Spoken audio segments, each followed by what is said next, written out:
So Indiana Jones and the Last Crusade until 20 years later when they do Kingdom of the Crystal Skull. And then another 15 years after that when they do Dial of Destiny. So kind of poorly named in retrospect, but I think most of us would agree that this should have just been the end of Indiana Jones. So, Indiana Jones and the Last Crusade was directed by Steven Spielberg and once again features Harrison Ford as well as Sean Connery. And this time around, Indiana Jones is on a mission to find the Holy Grail and recruits his dad, played by Sean Connery, to try to find it because he's been looking for it his entire life. And they encounter all these problems throughout the mission and they bond throughout it. So, this was another movie that, admittedly, I didn't see until like several years later. I definitely appreciate the Indiana Jones movies now more than ever than I did when I was younger. And looking back on all these movies in preparation for Dial of Destiny, I definitely do like this movie a lot more than I did when I was younger. So, what was really good about the movie? Well, the acting is really good in this movie. I would argue this is some of the best acting in all the Indiana Jones movies. Harrison Ford, I thought he did a really good job in this movie. I definitely believe his character. I definitely feel like this movie allows him to be a lot more human, a lot more vulnerable in this movie, and I do think he does that very well in this movie. Sean Connery's really funny in this movie too. He's really good in this movie. I believed his relationship with Harrison Ford in the movie, and I do think that, I think he's really well done. He does his role really well, and also, I would argue this is my favorite performance by him. I don't really like him as Bond too much in retrospect, but I do really like him in this movie. I think this is one of my favorite roles by him. He's funny. He's definitely has a lot of growth in his character. I think he's really good in this movie. Alison Doody as Elsa in the movie, I thought she was really good too, especially when the reveal that she's working with the bad guys in this movie. It's definitely really interesting, kind of adds a lot of layers to her character. Also, really liked River Phoenix in the beginning of the movie too. I thought he was really good as a young Indiana Jones, and it's sad that we never got to see a chance. And it's sad we never got a chance to see him be a young Indiana Jones, and I feel like that was just a missed opportunity, but I thought he was really good for his brief performance. Also, Robert Edison, who played the Grail Knight in this movie, that was really good. He was really good for his brief performance in this movie. Talk about making the most of your time. He was only on screen for 2 minutes, and I thought he did a really good job. The thing I really like about this movie too is that the father-son relationship is actually really well done. Henry Jones Sr. kind of just sees Indiana Jones as a kid still. And I think, Indiana Jones, he doesn't really like that. He doesn't like being called Junior throughout the entire movie. And Henry Jones just doesn't understand anything that he's doing in this movie. So he's kind of going around goofily smiling and such. So it's at first, I feel like that could be annoying, but the movie actually handles the situations pretty well. Eventually when, after the tank sequence, he thinks that Indiana Jones is now dead, and he's like, okay, now I realize what could happen. This is all horrifying. This is upsetting. I just lost my son and everything. Obviously, he's alive and everything, but, it still works. And, at the end when he's, holding Indiana Jones, even though Indiana's trying to grab the Grail, and he's let it go, and eventually, that was, really well done. It was really well executed. The father-son relationship, I think, is one of the better ones, and I feel like it's a better relationship in movies in general. I feel like just because of the heart and just the growth of the characters, and they both kind of come to understand each other by the end of the movie, I think that works overall. Admittedly, there's a lot of really funny scenes in this movie, and the dialogue and sequences are pretty fun in this movie too. There's a lot of funny moments from Harrison Ford, that belongs in a museum. And Sean Connery also gets a lot of funny lines too. He slaps Indiana Jones and for swearing and such, and he goes, "That's blasphemy." And then, the scene where it's how'd you know she was a Nazi? She talks in her sleep. That was funny to me. Also, the scene where, the Grail Knight, he chose poorly. After that scene where the main villain, his face is all disfigured, turns into a skeleton and such, that scene just made me laugh so hard. It's I feel like most people would not do that in that scene, but it was just so effectively well done. I had to laugh at that.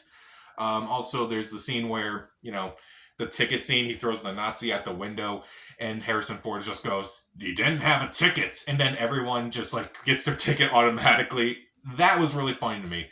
Also, the scene with Sean Connery with the umbrella and trying to attack the birds and such. That was funny. Also, the tank scene, I think, is really well executed. You got that scene where, Indiana Jones is hanging on to the tank, and he's about to be crushed by a rock, and it's he's got to escape from that. I would argue this movie doesn't move as fast as Raiders of the Lost Ark, but it does have some thrilling sequences. The train sequence in the beginning with young Indiana Jones was also really well done. And I would say all the production values are really good. John Williams' score is great, like it usually is. The cinematography is pretty decent. I like that end shot where it's like they're all riding off into the sunset, because it's the end of the franchise, or at least it should have been. And also, the production values are also really good too. And the visuals are also really impressive. Again, when the main villain just gets disfigured, turns into a skeleton and such, it's definitely that's one of the better improvements of this over something like Raiders of the Lost Ark, where I feel like the movie tries to copy Raiders of the Lost Ark, and I'll kind of get to that in a bit. But it definitely kind of improved visually, I would say, with that sequence. And also, I do think this is the most human of all the Indiana Jones movies. There's a lot more heart, there's a lot more growth of the characters, and I think that's where the movie kind of I kind of feel like this is a more personal movie than something like, say, the other two.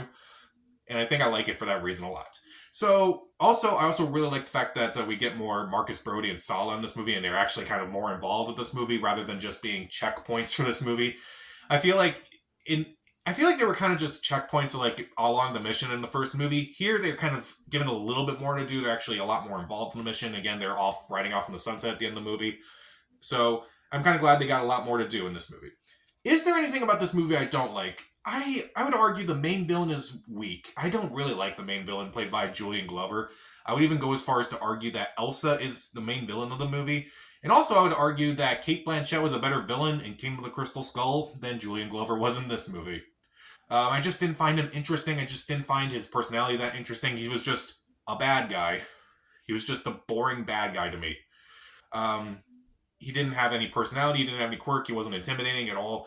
At least the villain in Raiders of the Lost Ark, he was just so comedically over the top that it just worked for that movie. And the villain in Temple of Doom was a lot more intimidating. It was definitely over the top, but it definitely worked in that movie. But here, the main villain is just so bland to me. I just didn't care for him whatsoever until he turned into a skeleton towards the end of the movie. I would go as far as to argue Elsa's the main villain. She's the last villain killed in this movie, and she has more of an impact on Indiana Jones and his father than that villain ever did. I just don't know why. And also, I admittedly didn't like the opening sequence of this movie because it just didn't add to too much at the beginning of the movie. Now, that was when I first saw it initially, and going back to it, I definitely like it a lot more because it sets up the relationship between Indiana Jones and his father.